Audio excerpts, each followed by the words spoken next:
I've actually received a sample from a grower, and as you can see there are fruit flies stuck to the surface of this sticky base. What I can clearly see without even using a hand lens is that there are male flies here, because you can see the spots on the wings. So now if I look with my hand lens and I look at the first leg of the fly, I can just about see 2 combs of hairs. It's quite difficult, but you can just about see them. Now the tricky one is the female, because sometimes depends how the female has stuck to the card. But here is a fly with no spots on the wings, so it's definitely not a male spotted winged drosophila, and I can see a very clear brown line at the back of the fly. I would check this under a microscope to make sure the ovipositor is the spotted winged drosophila one.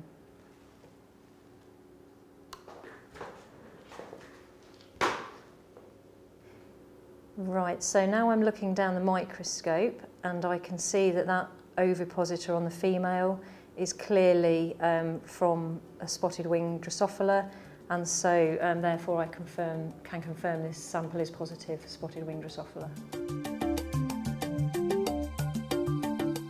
Here we have some examples of some live flies that we can have a closer look at down the microscope.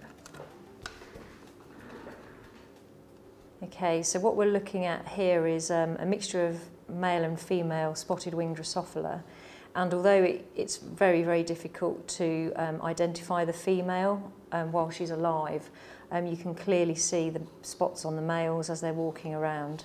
So as a grower, actually as you're crop walking around the field, you may be able to see these insects or flies actually flying around, and if you think about the biology, they often land on the fruit to either mate or to lay eggs, so it's a good idea to look at the surface of the fruit.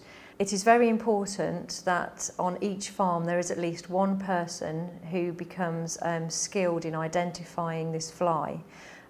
It's actually quite difficult to do to begin with, but as you become used to it, it becomes obviously much easier, and for that reason having dedicated people to do the identification is very helpful.